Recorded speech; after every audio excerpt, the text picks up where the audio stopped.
Welcome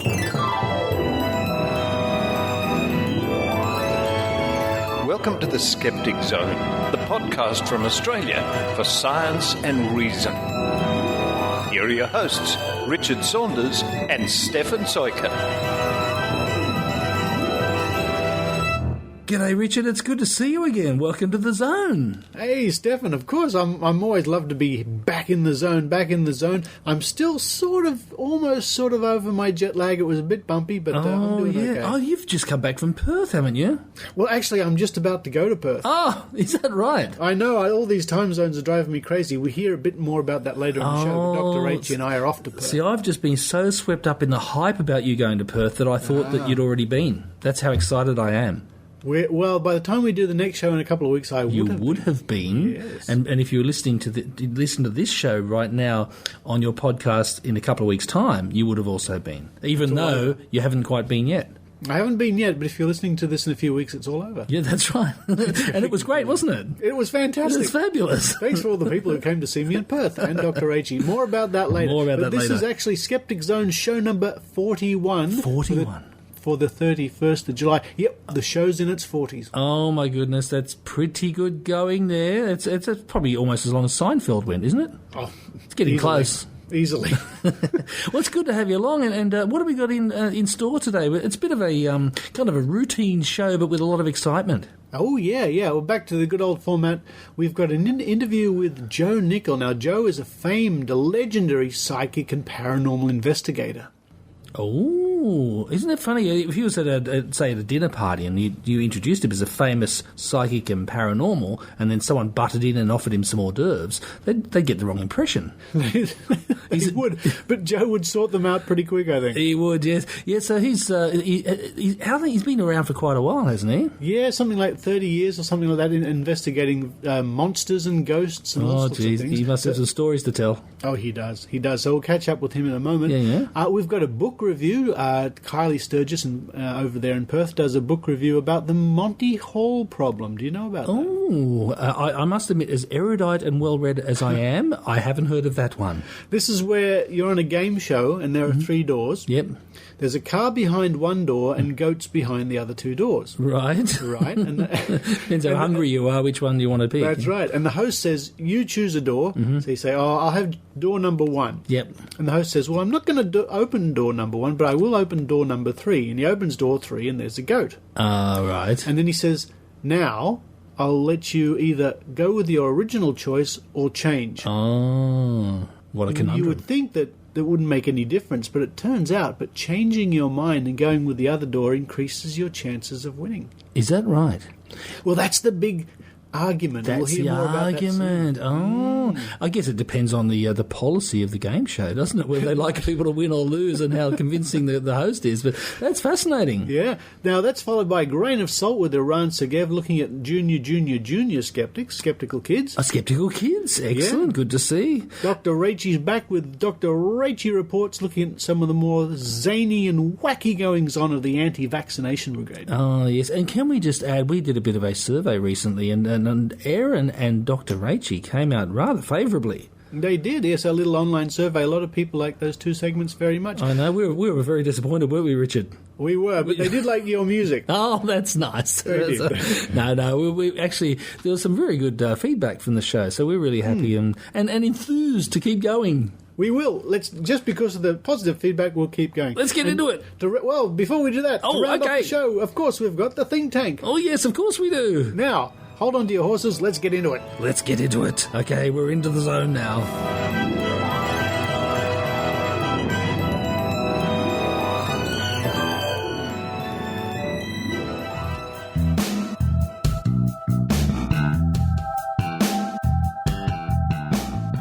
Joe Nickell is a prominent skeptical investigator of the paranormal. He also works as an historical document consultant and has helped expose such famous forgeries as the Jack the Ripper diaries and the Adolf Hitler diaries. Joe is a senior research fellow at the Centre for Inquiry, formerly the Committee for Scientific Investigations of Claims of the Paranormal, and writes regularly for their journal, The Skeptical Inquirer. He has also worked professionally as a private investigator, journalist, university instructor, and is the author of many books.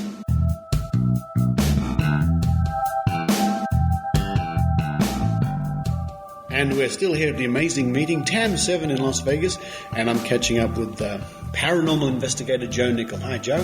How are you? I'm not bad. Jet lag's caught up with me a little bit. Oh, I know. It's the story of my life. You would know. Now, you've gone to amazing places around the world to do your investigations of claims of the paranormal, including, yes, Australia.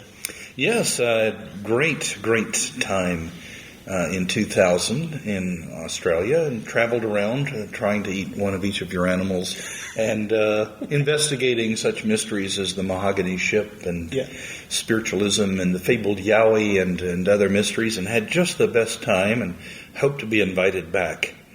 But I've also been to South America, to Brazil, and to Argentina, to Peru. So I've traveled quite extensively and throughout North America, and Europe, and part of Asia, North Africa. Now, I was at your talk yesterday, which was very well received, about what you do and your philosophy and your approach. And you had some very good advice for especially the younger skeptics starting out there and the less experienced, might we say. Because as you and I both know, a lot of people out there call themselves skeptics, but they're simply naysayers, which does our side of the equation no end of damage, doesn't it? Yes, it does. If we're going to fault the so-called true believers for beginning with the answer and working backward to the evidence, we have to be equally critical of skeptics doing the same thing. We must not start with the answer that we like or believe and then look for the evidence. We need to first be looking for good evidence in a case, and then letting that evidence lead us to an answer, and then believe that, whether we like it or not. Yeah. And I mean, the skeptic who dismisses ghosts or monsters is probably more likely to be correct than the true believer who readily embraces them.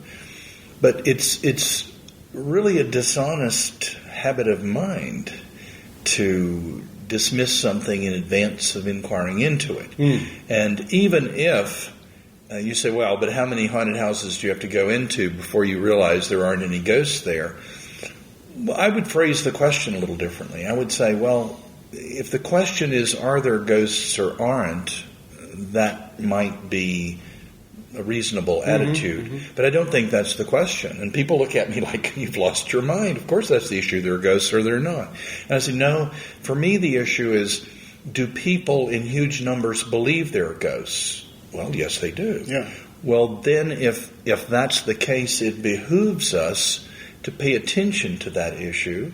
And if they have some mystery that concerns them, we should try to explain it, not just dismiss it.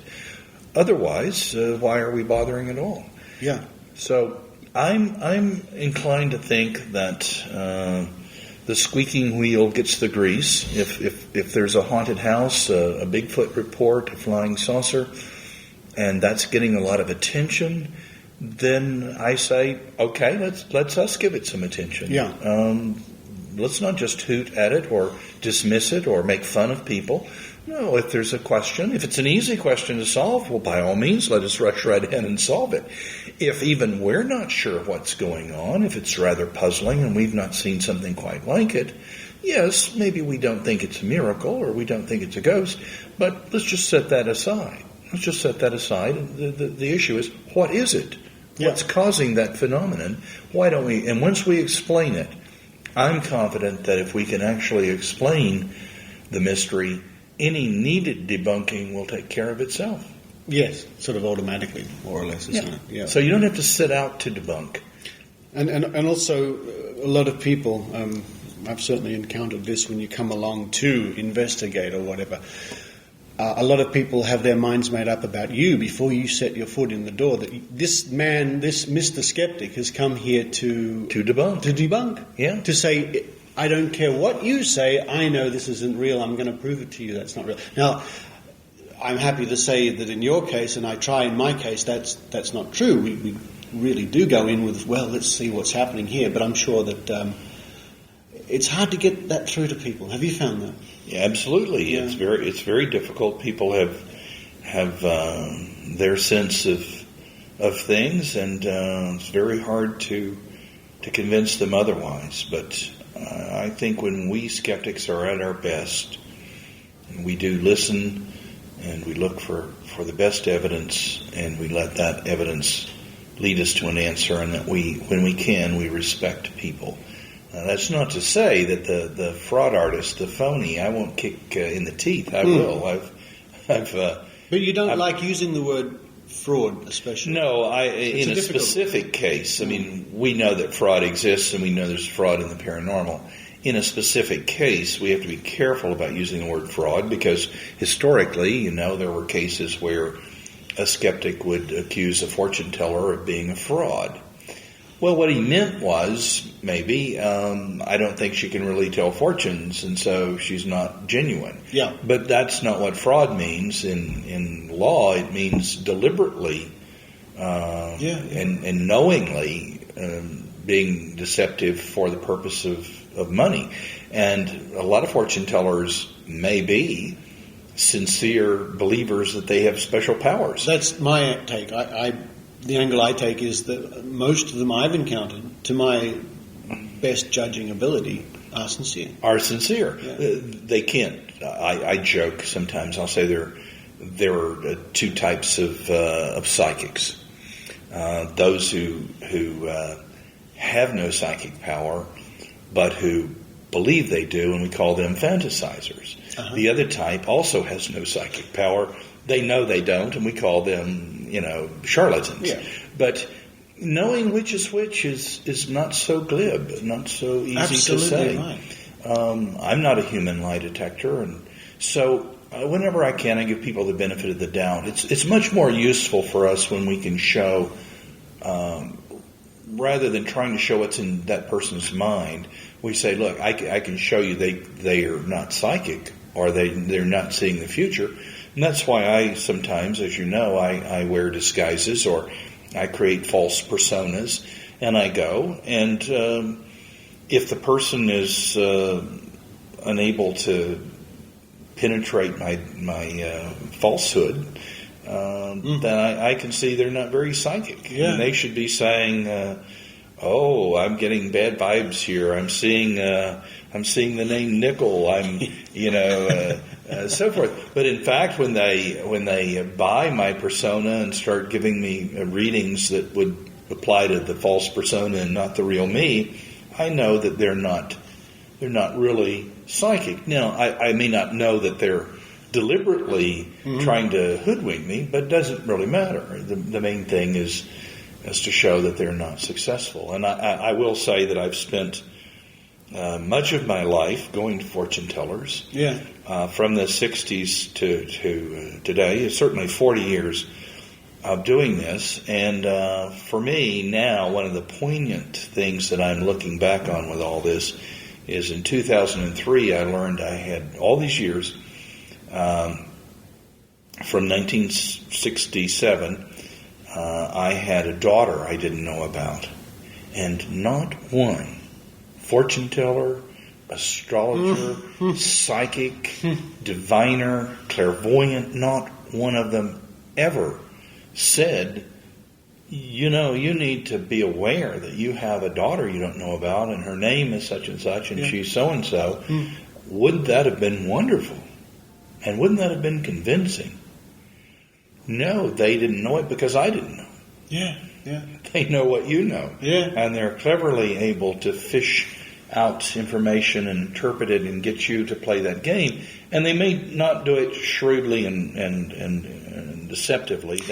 They believe, and they say a lot of things, and some of it sticks. When you say they cleverly do it, now I agree there are some out there I've seen myself who can cleverly do it. Yes. But I must say there are a lot of psychics or fortune tellers or what have you who do it in a very clumsy manner. Yes. Still get good results. They do. Yeah. And I remember once a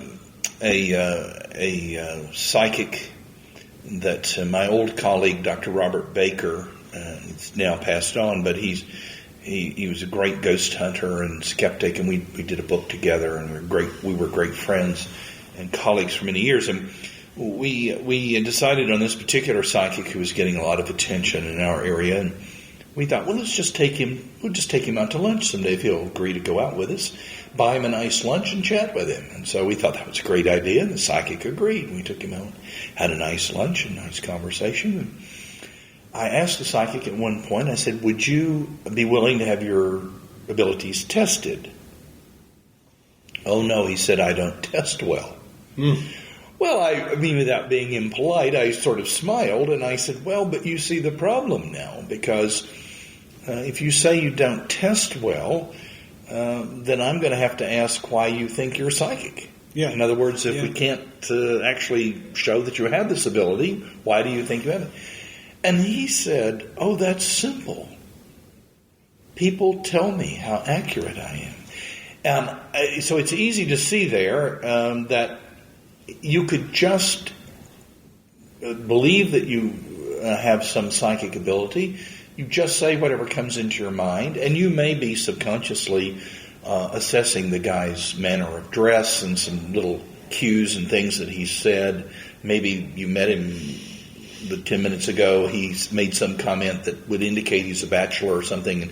But consciously, you're not aware of all this, but you're just saying what comes into your mind. You seem to know these things. Kind of using your intuition.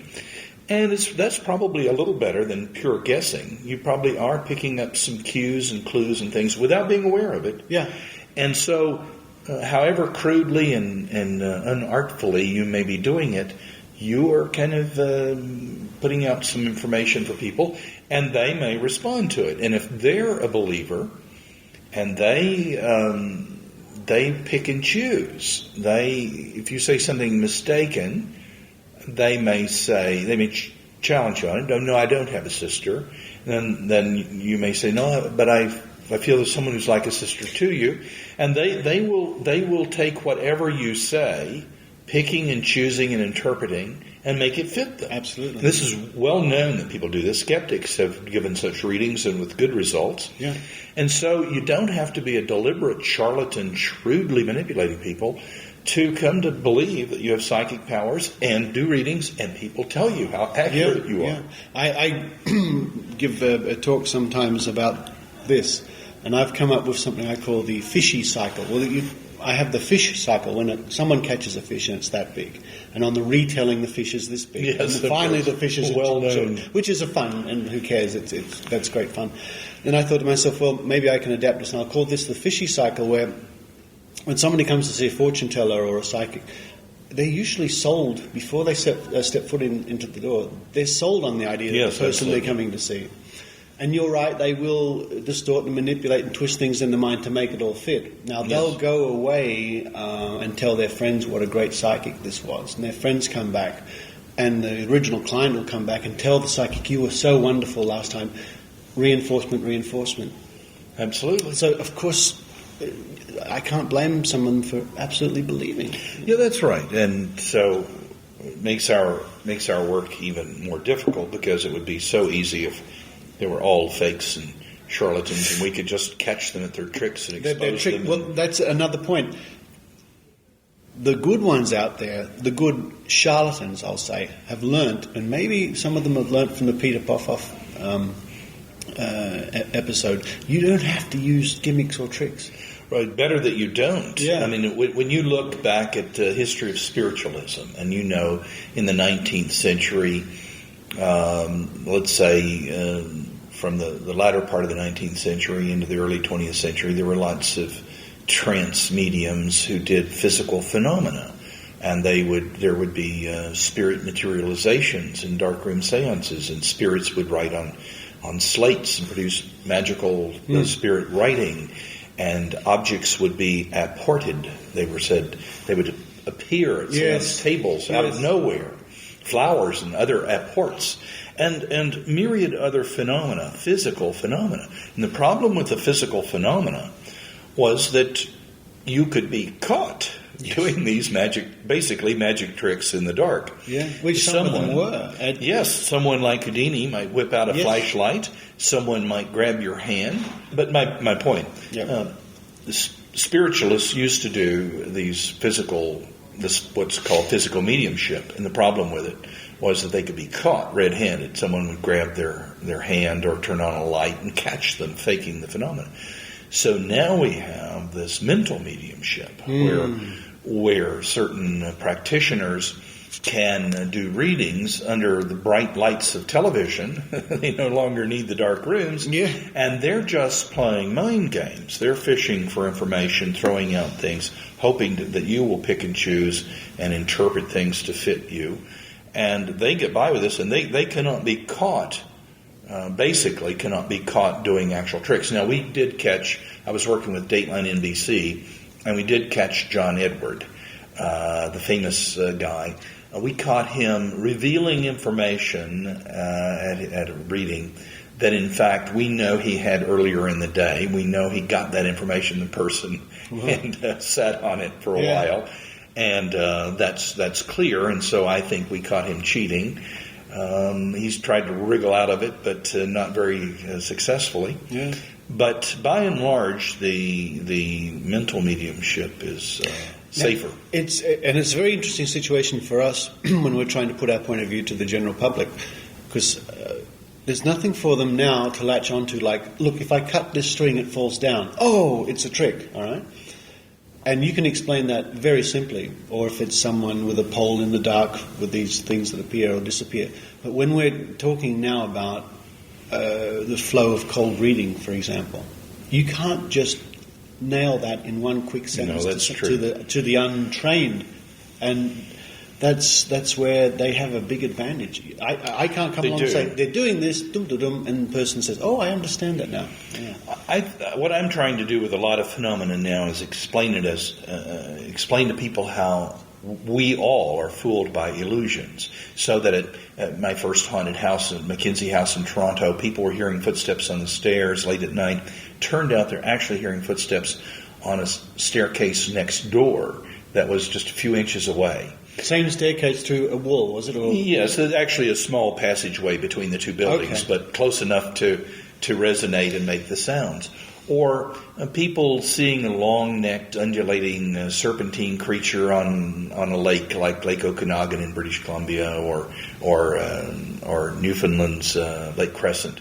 And realizing that in some cases is 2 or 3 or 4 otters swimming in a line, creating this illusion of one long creature slithering through the water. Or any of a number of other things. We even psychics doing this trick of retrofitting, that is saying when someone's missing, they say, I see water, I see the number 7, and so forth. And then after the missing person's body is found, they interpret the information to fit. So they say, well, water, I mentioned water, there's a creek, a lake, a pond, and so forth. And so showing how these sort of illusions, something looks like they had a vision of where the body was, but they're really counting on us to match up. And showing how these techniques work, I think, is very important for skeptics to be able to do. Understanding them, these illusions, and realizing we also are capable of being fooled, and trying to explain either the trick of mind or the assumption, that sort of thing, and seeing that we're all vulnerable. Yeah, that's absolutely true. And well, I'm in the interesting position, like yourself, of encountering these things and trying to explain these things. So it's an interesting life. It really is. I enjoy it too. It is, and I thoroughly enjoy this work. Now, if our listeners want to find out more about you and where you write for the Skeptical Inquirer? Skeptical Inquirer, right. And they can go to my personal website, www.joenickell, spell it correctly, NICKELL.com, and you can check out my blogs, and you can see some of my many personas that I've had over the years, and my books. And how can people get hold of your books? They can actually go to my website, see the various, 25 or 30 books I've written, and click on them, and they'll take you to a place where you can buy the book. All my books, I'm happy to say, all my books are in print. Still. Wow. Only one of my books went out of print, and it's back. Okay. Well, Joe Nickell, it's been an absolute pleasure to meet you once again, because we did meet briefly in 2000. Yes, of course. Sydney. Yes, good to see you again. And thanks for appearing on the Skeptic Zone. My pleasure.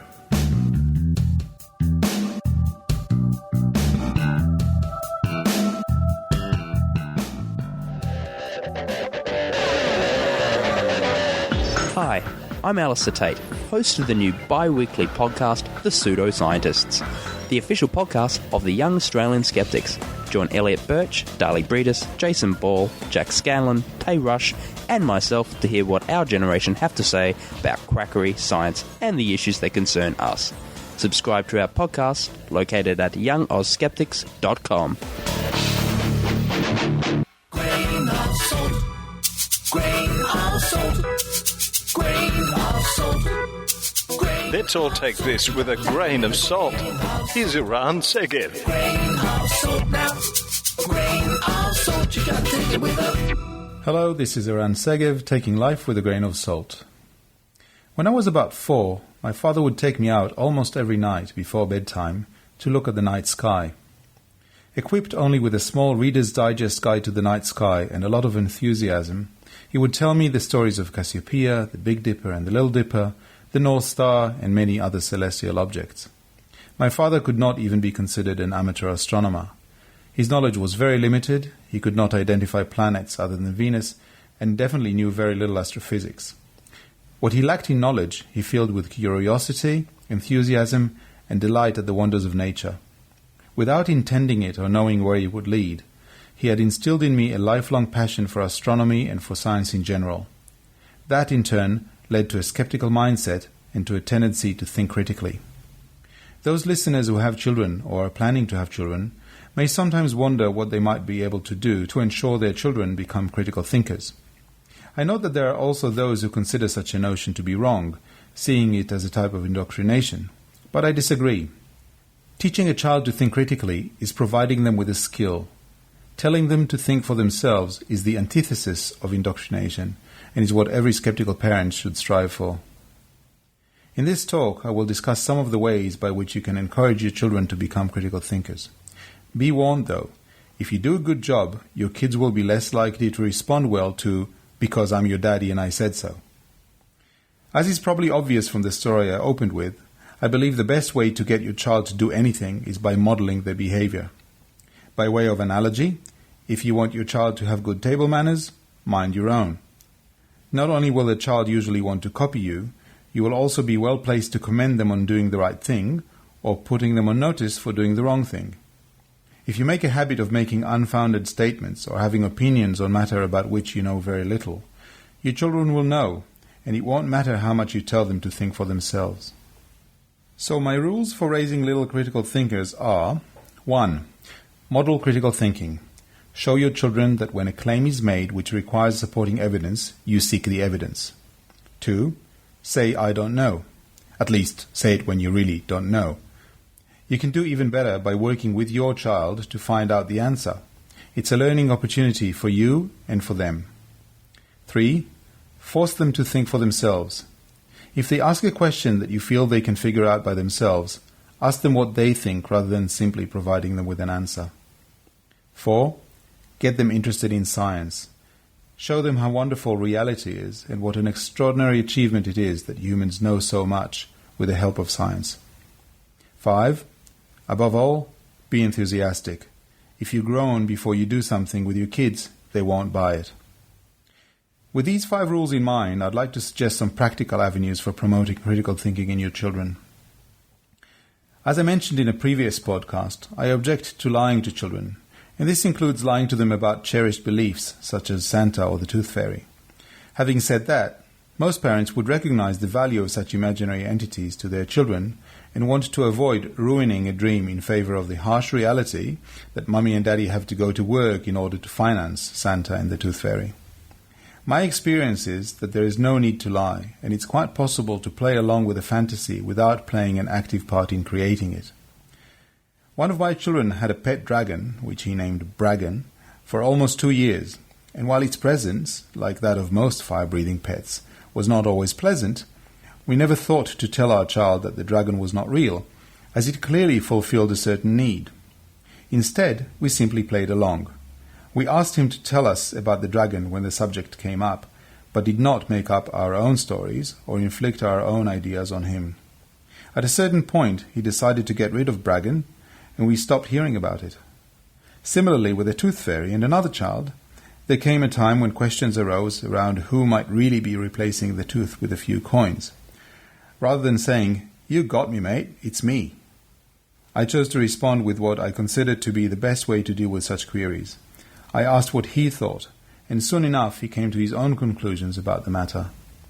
That did not stop him from using the tooth fairy as code for "I lost a tooth, you owe me money," for several more years.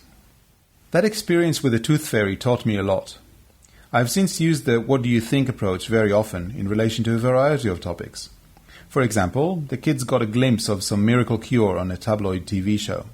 They mentioned it excitedly over dinner, so I asked a few questions about how it was found and contrasted it with questions about how science progresses. I made the point that revolutionary breakthroughs do happen, but asked them what it would take for them to believe that what they saw was such a breakthrough. Without me casting doubt about any specific claim or stating my own opinion, they very soon realized that energized water, or whatever the miracle cure was, is unlikely to be a really exciting development. I'm sure it's clear to all listeners that I was not being an objective bystander in this process. I had a very clear goal in mind, and I had achieved it. But the important point is that in order for the kids to reach the point I wanted them to get to, they had to apply their own reasoning. I guided them through questions, but did not provide any answers. The questions children ask are not always about some grand mystery. Sometimes they ask questions about how or why things work in a certain way, and this can lead to a great learning experience. For example, the child may ask why the moon changes from night to night. It would be okay to say that the moon has phases, but rather than explain what they are, you can do a demonstration using a spotlight for the sun, a basketball for the moon, and the child's head for Earth. The beauty of it is that you won't need to explain. Instead of explaining, ask the child to describe and explain what is happening. Sometimes a child will ask a question to which you don't know the answer. The best approach is to say that you don't know and suggest you work together to find out. In the age of the internet, you can probably make a start very easily by using a search engine, which provides a good opportunity to also talk about the reliability or lack thereof of information on the internet and how to verify such information. Regardless whether you open a browser, read a book, or go to a museum to find the answer, the experience of finding something out together with a parent is an invaluable one, as it shows the child how evidence is sought. It also teaches them that adults don't know everything, and by implication, that they can be doubtful of a claim made by an adult. There are also more effortless ways of exposing your child to science and to critical thinking. Watching Mythbusters is a fail-safe way of spending an hour with your child while not moving a muscle, yet having great fun. It's so much fun that it's hard to believe how educational it is. There are also lots of books about science aimed at children of various ages. While most of them concentrate on the findings of science rather than on the process, it's possible to find books that describe how discoveries were made, but in any case you can go back to step 2 and do some research together based on an interesting factoid in a book. There are also books like The Time and Space of Uncle Albert, which describe difficult scientific ideas to a young audience. Reading such books together can be a lot of fun, and you might learn something too. While doing all those things, the most important thing is to be enthusiastic. The same innate mechanism that allows children to know exactly which button to press to drive their parents off the wall works very well to find out when you're faking it. If you're not enthusiastic, none of the ideas I mentioned will work very well or for very long. If you are tired or preoccupied and are unable to muster the required eagerness, it's probably best to postpone the activity to another day. And finally, remember that you have to try to use reason in all your interactions with your young skeptic, because one "don't ask stupid questions" can undo months of asking, "What do you think?" Grain of salt now, grain of salt. what you got, take it with us.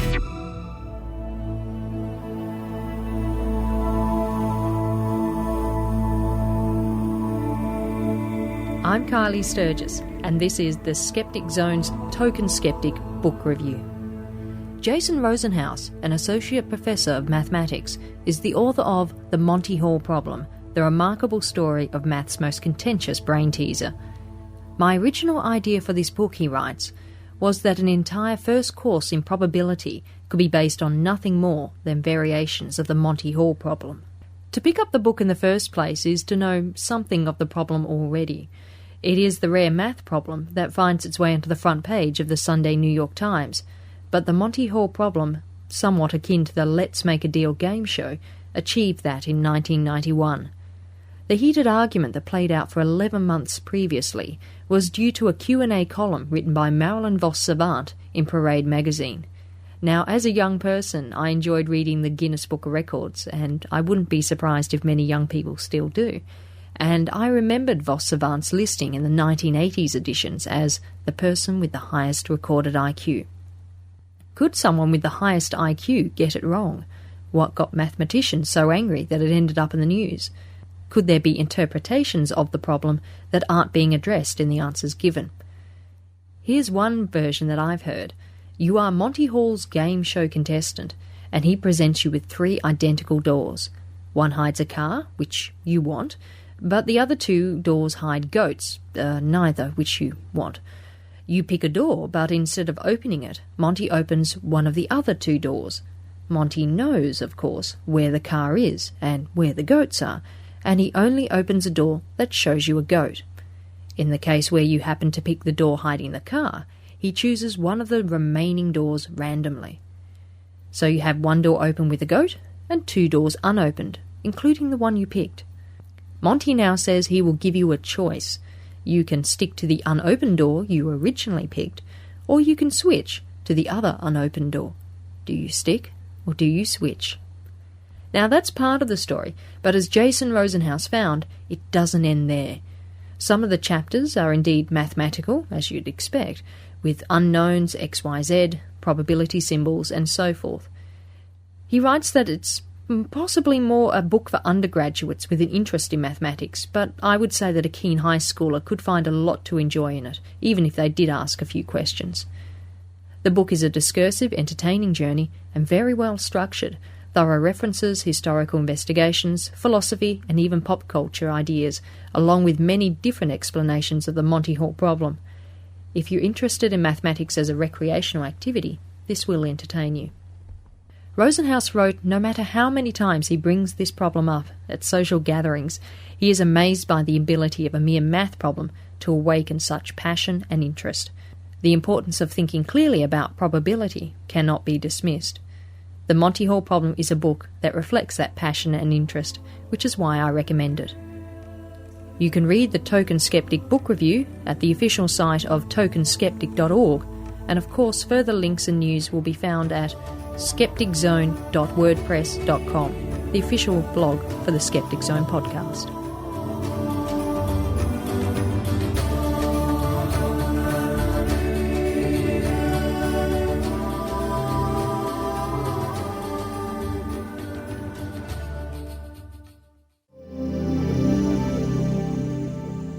Perth gets into the zone for myth-busting and more. International iTunes sensation and proactive online radio show for Science and Reason is presenting at the University of Western Australia. Catch the talks by Richard Saunders and Dr. Rachael Dunlop on Saturday, 8th of August from 5 until 8 p.m. at the University of Western Australia at the Woolnow Lecture Theatre, Geology Building. It is hosted by the UWA Atheists and Agnostic Society, the Perth Atheists, and the Humanist Society of Western Australia. You can find out more details on the Skeptic Zone site, and certainly head to the meetup.com group for the Perth Atheists.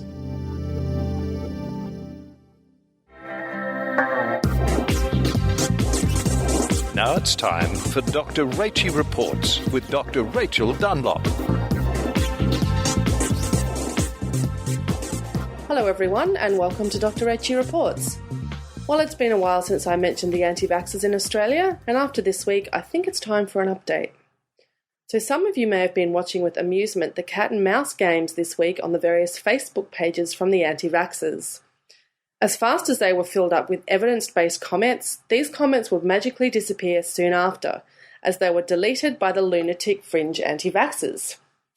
Never fear, listeners, we have a tool called screen capture, which has saved much of the material to be used at a later date. Stay tuned for news on this. But then again, it is really no surprise that the anti-vaxxers are desperately trying to save some sort of face. And it seems the hypocrisy keeps coming. I was informed this week through a comment on my blog that Meryl Dorey, the president of the Australian Vaccination Network, poses as pro-choice publicly only in order to curry favour with the mainstream media. However, privately, she is anti-vaccination, almost makes you want to put your face in your palm. But then I received this insightful information from someone who wanted to ask Tony McCaffrey about the results of her dead daughter's autopsy, since they don't believe pertussis killed Dana. Charming lot, these anti-vaxxers, and sensitive to boot. So, this week, let's have a bit of a laugh as we enter into the world of conspiracy theories subscribed to by the anti-vax lobby. The first one being that swine flu is a synthetic virus manufactured by a secret Illuminati for the purposes of mass genocide. This conspiracy theory goes like this. The swine flu virus was apparently created in a laboratory to generate mass panic with the specific intention of forcing everyone to have the vaccine. And this theory stems from a plot apparently uncovered by Austrian journalist Jane Burgermeister to cull the population with a deadly swine flu vaccine. Now, Jane has apparently filed criminal charges with the FBI against the World Health Organization, the United Nations, Barack Obama, a member of the Rockefeller and Rothschild families, and other members of a worldwide Illuminati. And Jane alleges that bird flu and swine flu have been developed in laboratories and released onto the public with the aim of mass murder through vaccination. Now, apparently, the overall aim of the Illuminati is to transfer control of the United States to the United Nations and affiliated security forces such as UN troops from countries such as China, Canada, the UK and Mexico. Now, Jane Burgermeister has said that there is proof that many organisations such as the WHO, the UN, as well as the big pharmaceutical companies Baxter and Novartis, are part of a single system under the control of a core criminal group, who give the strategic leadership and who have also funded the development, manufacture and release of artificial viruses in order to justify mass vaccinations with a bioweapons substance in order to eliminate the people of the USA and so gain control of the assets, resources, etc. of North America.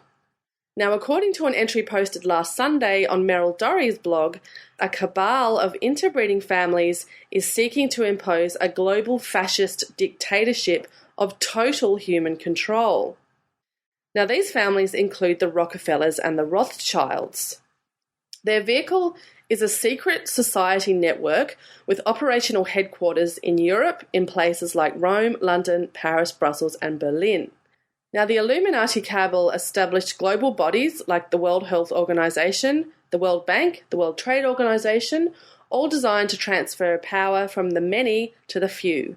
And their goal is apparently a world government, a world central bank, world currency and a world army. And this web controls governments, big pharmaceuticals, the WHO, public health protection agencies such as the CDC and other protection agencies in the United States. In short, they control the entire medical system. Now, according to Jane, the swine flu virus was created and released with help from the Rothschild-Rockefeller-controlled World Health Organization. On top of the plan for mass culling of the global population, the Illuminati also plan to microchip every man, woman and child. The microchips will be delivered as part of the vaccination and will allow everyone to be tracked 24/7, manipulated mentally, emotionally and physically, but also terminated when desired. Wow, this is pretty crazy stuff.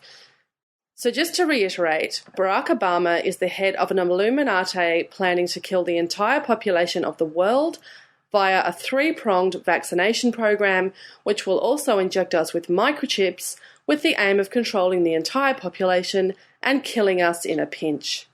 Meryl Dorey said this about conspiracy theories, quote, "While we are already seen as rabid, idiotic fringe dwellers by so many in the mainstream, it does our argument no good at all to bring in conspiracy theories which, though we may subscribe to them, are unprovable."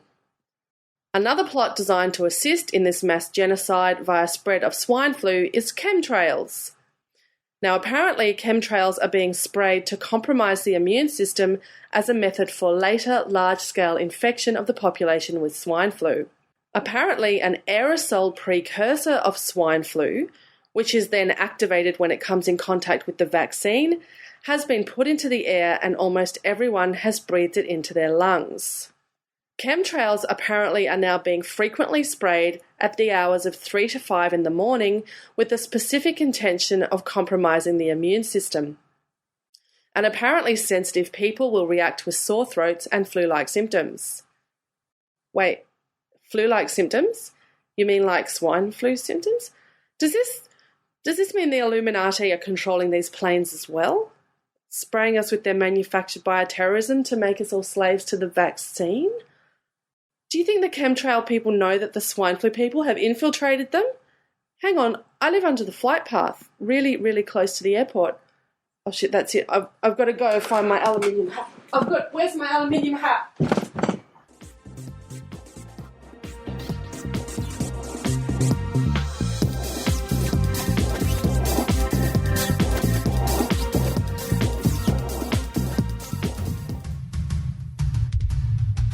Hi, I'm Jason. And I'm Andrew from the Nonsense Podcast. Bringing you a skeptical overview of news, religion and all forms of pseudoscience. We're defending science and reason against the onslaught of medical and spiritual nonsense. All week, we are busy researching and debunking pseudoscience. But on the 7th day, we listen to the Skeptic Zone. Check us out at nonsenspodcast.libsyn.com or search for the Nonsense Podcast on iTunes.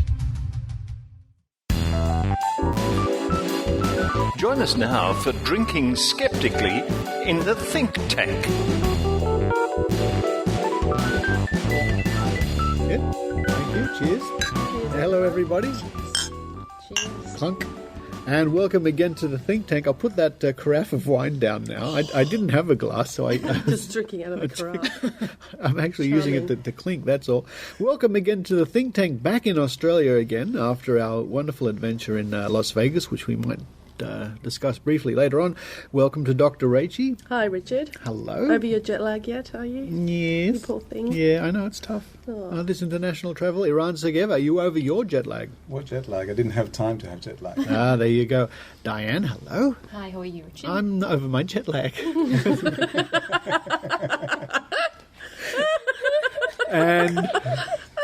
And Joanne Benhamu. Hello, Joanne. Hi, Richard. Are you over your jet lag? Well, I travel from the other side of the bridge to get here every week, so I'm jet lagged by the time I get here. Very good. Now, before I start, a little plea I'll put out. We're currently collating some of the best interviews from the Skeptic Zone. We're going to be producing a book, which people can download or buy from Lulu eventually. If you'd like to help us with that, we need some people to help transcribe some of the interviews. We've got a lot of help already, but there's quite a bit to do.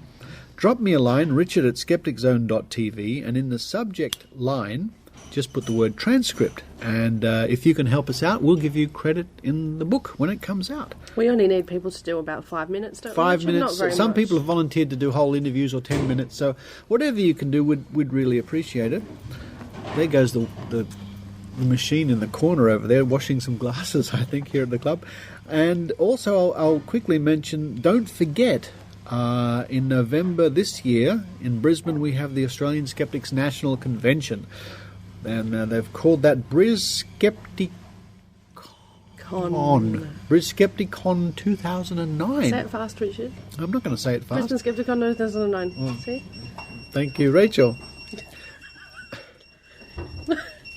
That's the nomming alarm. It is true. It's a lady walking past with a plate of food and she's beeping. That's it. That's your numbing alarm that went off because you... Now, if you'd like to find out more about the Australian Skeptics National Convention in Brisbane at 26th, 27th and 28th, or at least around that time, November this year, please go to www.skeptics.com.au and find out more about our national convention. Won't that be exciting, Dr. Rachie? It will be exciting because I'm doing a talk, and I think you and I are doing something for the Zone as well. Probably, absolutely, yeah. Dr. Carl Kruszelnicki is going to be there. He is, Yep. he is. Carl's great. Yeah, he's doing the keynote speech, actually, on the Saturday. So, great. yeah, should be great fun.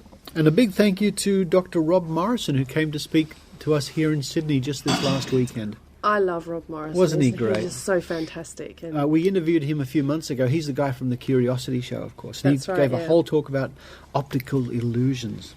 it was actually a really interesting talk. It was.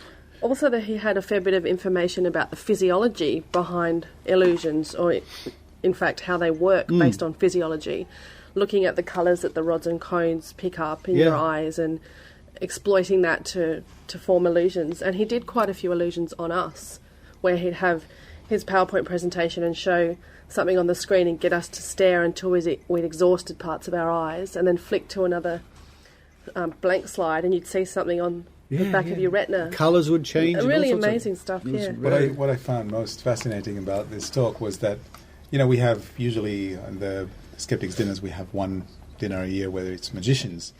There were more oohs and ahs in this show than in any of the magic shows that we've had. There was, yeah. And there were a few kids in the audience, and it was wonderful to see how he explains at a very high level, the level where that requires understanding physiology. Yet it was well enough phrased. It was done in a way which the kids, probably early teens, found very easy to relate to and understand. Absolutely. Now, we've had a little talk, and at this stage of the game, we're hopeful that we can ask Dr. Rob to come and speak for us at our convention next year. 2010. 2010, and we'll certainly be letting everybody know a lot more about that very exciting convention, but it's a bit of a long way off at the moment. It's the one with SGU. We've definitely got SGU. We've definitely got SGU, and we probably hope to announce some very big news about that before long. But don't worry, everybody, you've got about a year and a half to save up to come to Australia. And that'll be fantastic. Now let me switch over to you, Joe, because I know you've got a fistful of papers there. Yes, I've picked up a few bits and pieces over the last... Well, actually, it hasn't been very long at all. It's amazing how much stuff you can find out there in a matter of days. Yeah. What do we have? We've got a few things, actually. One of them's come from America, but I thought it was quite timely because healthcare reform is something that's quite topical here in Australia at the moment. And I thought it was quite interesting. The Boston Globe and the Wall Street Journal had both published a couple of articles about a bill that's being proposed by a Democratic senator by the name of Tom Harkin from Iowa. He's putting forward a bill to prevent discrimination of alternative health practitioners by insurance companies. In other words, at present, and I think we've got a fairly similar system here. At present, people like chiropractors and acupuncturists and so on get a certain amount of coverage under health insurance. And what they're proposing is that there would be the equivalent coverage given to these practitioners as medical doctors would be getting. And I just think this is quite worrying. And in fact, what was great was that Dr. Harriet Hall, who some people might know from Skepdoc, who some people might know. I saw her in Las Vegas. Lovely lady. I imagine she would have been at TAM. She's quoted in the article, and she says that she's worried that ill-informed members of Congress will elevate practitioners of alternative medicine to the same level as medical doctors. And as we have often said in other ways, she says if it were shown to be truly effective, it would be part of regular medicine, and that's something that is really of great concern. And I think we should really be aware of similar things that could potentially happen here in Australia. What's the motivation for this? Well, I think, if I'm not mistaken, Senator Harkin has already been the initiator of other pieces of legislation around that. This is not the first time I remember hearing his name in the past with relation that he's obviously a true believer and he's got an agenda. Yeah, he historically has pushed this kind of bill before. And where did you discover this information? Well, this came from the Boston Globe website, which is boston.com, and there's also another one from the Wall Street Journal as well. Right. And so there's a couple of news outlets that are talking about it. But I mean, it's really, there's such big healthcare reform going on in the States at the moment, and the agenda that they're, well, not the agenda, the theme they're pushing this along with is that by covering alternative therapies, that it will somehow relieve the burden of conventional medicine is placing, the financial burden that conventional medicine takes up, that somehow they will be saving tens of billions of dollars by covering alternative therapies instead of conventional therapies. I think it also actually devalues those professions like physiotherapists. Exactly. Because, really devalues that. Absolutely. You'd know something a little bit about that, Dianne, I guess, in your profession. Yeah, especially with, I'm a registered physiotherapist in New South Wales, and when I... It's all right, my back's much better now, actually. No problem. I think that when a chiropractor and a physiotherapist have the same insurance and the same level of, I guess, responsibility and registration, it shows that they are very similar in a way, and they're not, because physiotherapists focus a lot more on evidence-based medicine and treatment modalities compared to chiropractors. And I think in the population is, then they're also seen as equal, whereas I think they're not. But actually, I don't think that they have the same responsibilities. No. I think they will have the same benefits of being able to claim, for the patients to be able to claim from insurance, but I think in terms of the responsibilities, that's true. I don't think they're the same. I'm not sure insurance claims against chiropractors or other alternative practitioners will be treated in the same way. It's not a level playing field at all. No, it's not. It's Oh dear, now. It's like what Simon Singh says. You have to actually be registered to treat animals in the UK, but if you want to treat humans, you can just put up a post on your door tomorrow, and that's no problem at all. Exactly. And in fact, in Simon Singh and Ed Zada's excellent book, Trick or Treatment, they talk extensively about the issues of evidence and the fact that what a person may pay for treatment from an alternative health practitioner, where what they're getting is effectively placebo, can often run into thousands of dollars, and using a financial incentive to back something like this, I don't think is valid at all. You've just reminded me, actually, mentioning Simon Singh. There's some news about Simon Singh, Rachel. Yes. People who know about the British Chiropractic Association suing Simon for libel will know that the whole case is based around an article he wrote in The Guardian called Beware the Spinal Trap back in 2008. And this is what catalysed the whole series of events that has now led to Simon appealing the case. On the 29th of July, Sense About Science decided to repost the article from The Guardian with the libelous sentence removed, and they've organised a campaign alleged libelous sentence. They organised a campaign whereby they emailed lots and lots of bloggers from around the globe, and they put an embargo on the reprinting of the article until 0001/2907. And so now you're able to read it anywhere you like, if you just Google it. I know that I've blogged it on Skeptic's Book, Eran. It's on the skeptics.com.au website. Yes, well, there's a link. Richard, you put it there? There is indeed. In fact, there's a link to your blog, as it happens. Oh, okay. Yeah. So people can read it easily. It will appear everywhere. Everywhere. It will be everywhere, yeah. And this is, I think, you know a little bit about this too, but I think it was just done so that people could actually see what it was that catalysed the campaign. Is that right? Yes. And there's some argument that it might have been okay to actually publish the original article, but they could have harmed Simon's case. So it was decided to put slightly edited. The modifications are very small. Yeah. It's essentially the same article. Yeah. It's not only one sentence that's been removed, but the changes It's quite are really short, small. though, the article. It's surprisingly short, isn't it? It's always It's as long as the evidence. Yeah. It's just a bit long, actually.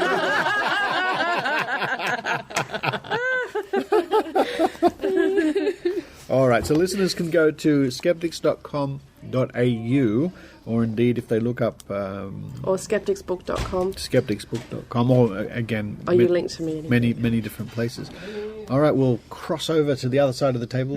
Would Joe shuffle your papers, and you come up with another fascinating story for us? This was actually, funnily enough, many of the things I've been looking at recently have been prompted by the book Trick or Treatment, and one of them was the issue of university education, and I came across this article about a medical, one of the medical degrees in the UK, and this is actually published in the Homeopathy Journal this year. And it's called In at the Deep End, an intensive foundation training in homeopathy for medical students. And one of the universities in the UK, the University of Bristol, as part of their curriculum for their medical students, what they're reporting on in this article is 75% of their curriculum time is spent on medical training, and 25% is on effectively electives.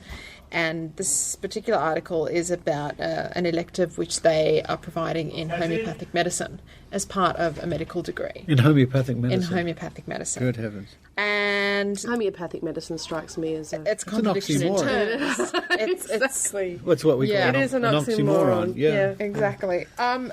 Anyway, they had... They were really, in writing this article, they were talking about education, and a lot of it was just about education models. But what was, I guess, worrying was that they've run it over a number of years, and they got these medical students to write diaries about their experiences. And I have to say that, in reading about the sort of homeopathic... what's the word? Nonsense. I'm struggling with enough words. Gibberish. Model. Yeah. Just everything that is the basis. Everything that's the basis for homeopathy. In reading about that, I felt like I actually felt a bit bonkers. But don't they use like scientific words? No, they don't use scientific. They're not even scientific words. They're sort of. They just feel like made-up words. I made up a lot of things when I invented Oh, God, Samuel Hanneman's here again. Hello, everybody. we just need Big Pharma. And what are you doing here, Samuel? Well, I just thought I'd tell you I made up all these words, It was good fun at the time. I feel like I'm reading sort of high fantasy. I feel like it's quite strange. But what's one of your favourites, Samuel? Do you like Succussion or Materia Medica? I put all these words into a hat. I mixed them up and I took them out and said Succussion. Oh, that's a good word. You should go right with that show. Anyway, there's a couple of quotes from some of the medical students who did this course, and one of them says, let me find the right quote.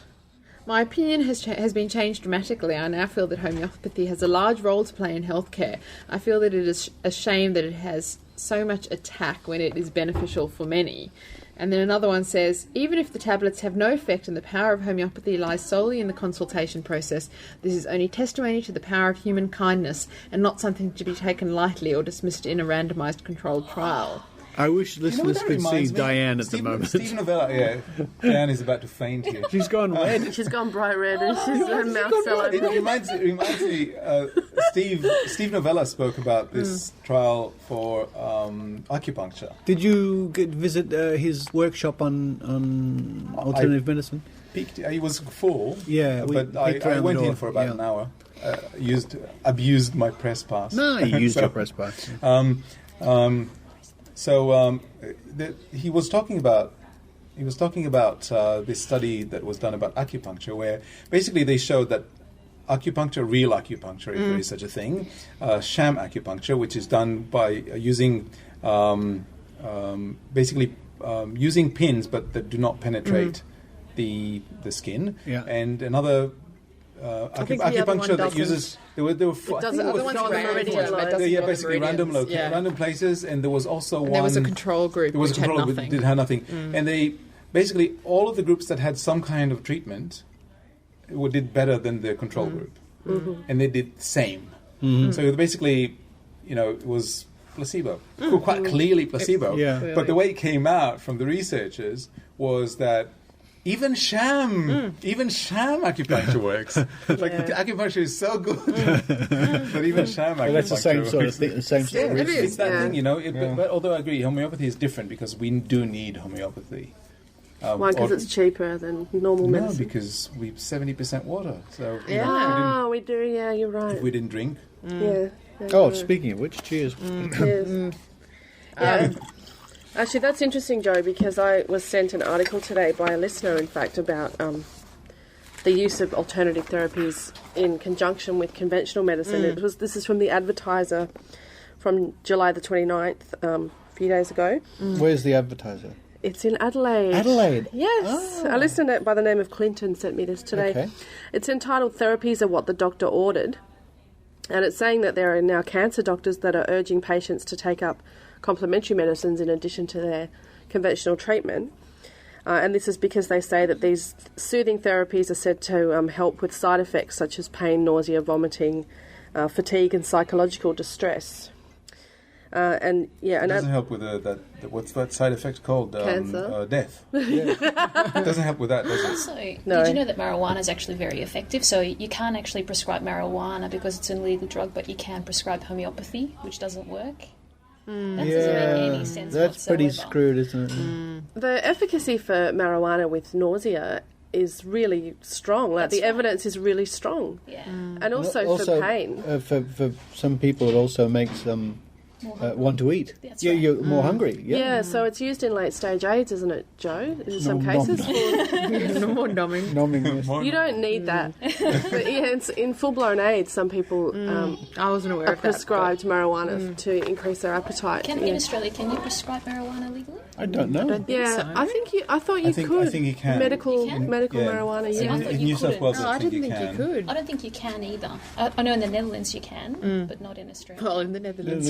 Well, you need to prescribe it. What is it, stronger if you get it from the doctor? You can actually, in the Netherlands, you can actually go to the pharmacy and you get higher grade marijuana than you can just buy on the street. Can I just go back to the that article again? I just wanted to refer back to something we spoke about on a previous think tank a few weeks ago. We were talking about, I think it was during the all-female think tank. We were talking about There's medical another one training. of those coming up, by the way. Excellent. Yes. We were talking about medical training, and we were talking about critical thinking in the different healthcare professions. And I thought that this particular article was just demonstrated that it really is not a rule that everyone who has a particular training is going to come out as a critical thinker or with a scientific way of looking at the world. So, clearly these medical students who went to this university and were exposed to this homeopathic training, if this was how they came out of it, they either were really not given a good understanding of what nonsense it is, or whatever medical training it is that they're having is not equipping them with the critical thinking skills to look at what they're being taught, because I find it quite worrying that any future doctor will be coming out of their training thinking that homeopathy is something worth incorporating into their medical practice. Yeah, I agree with you. Well, this was inspired by a report on Today Tonight a few weeks ago. Thank you, Today Tonight, for your wonderful, wonderful science-based reporting. I feel really inspired. It's okay, I'm looking after Dianne in case you faint again. Yeah, I'm a bit concerned. So Today Tonight did a report a few weeks ago, if you were unlucky enough to catch it, all about cancer and how we're all getting sicker and sicker because of all the terrible things in our environment making us sicker. Like toxins. And it was an incredibly uncritical piece of reporting which sort of cherry-picked bits of information without really appearing to do much fact-checking. And it was actually really quite easy to source the correct data.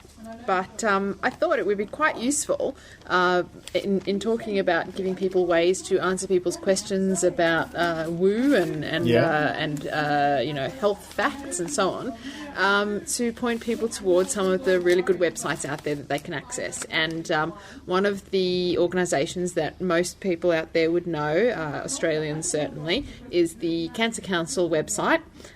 Which is www.cancercouncil. I don't actually have the link here.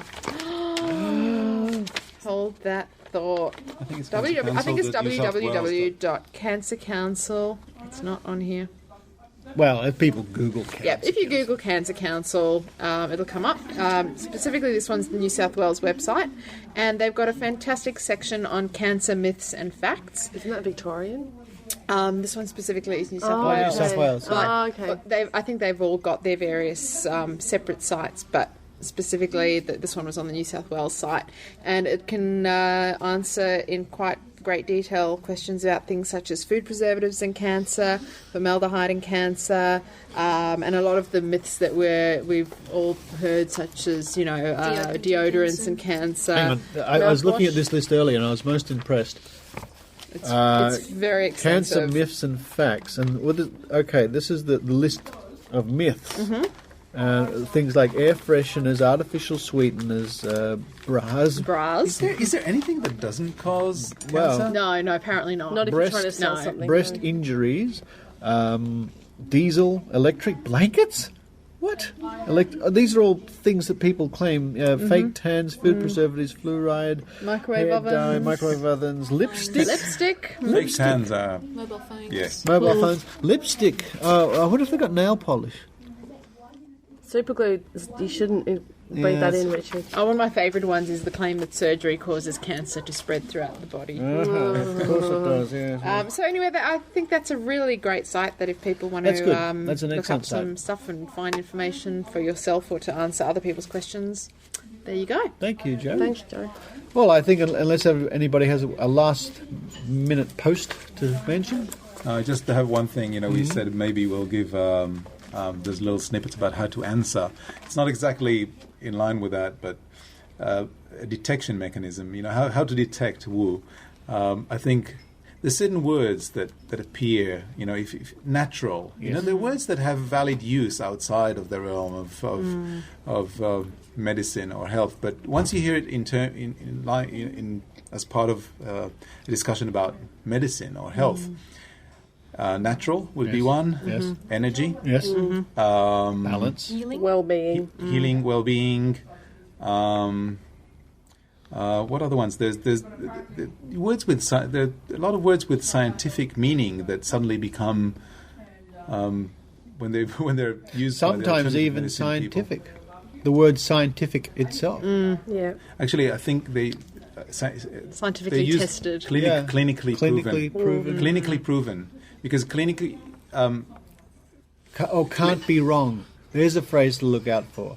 What, 100,000 people can't be wrong. Yeah. Testimonials is a red testimonials, anecdotes. Oh.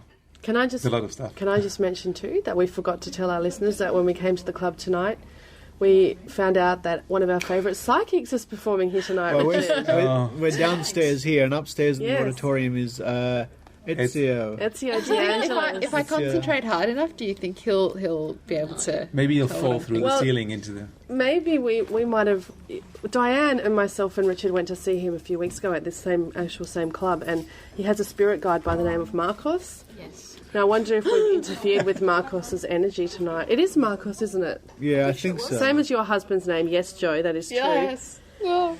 Yeah, so I wonder how the show's going, Richard. I don't know, Do you know if where maybe Marcos he's is now? been... I don't. Oh! I think we'll be having words when I get home.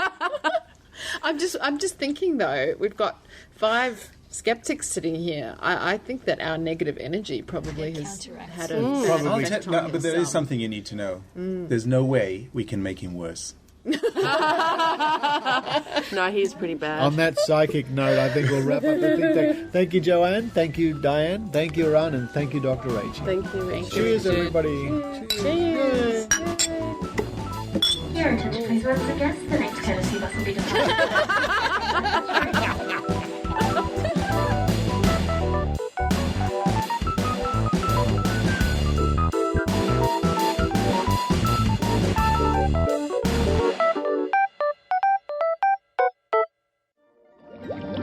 So that's why you can't eat it. I was just talking to the students here. Now look, I'm supposed to tell you about something. The Cosmic Tea Party, a new science podcast. Podcast? The hell is that? At any rate, it's about science and mathematics. Sounds rather dull. Oh, hang on. It says here, not dull. Well, so there you have it, the Cosmic Tea Party podcast. www.cosmicteaparty.org. Or search for them on iTunes.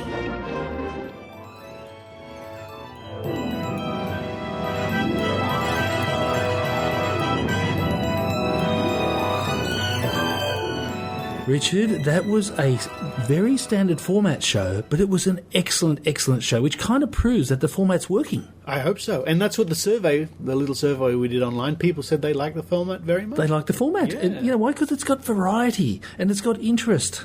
Yeah, and it's got your fabulous music. Oh, every now and then, yes.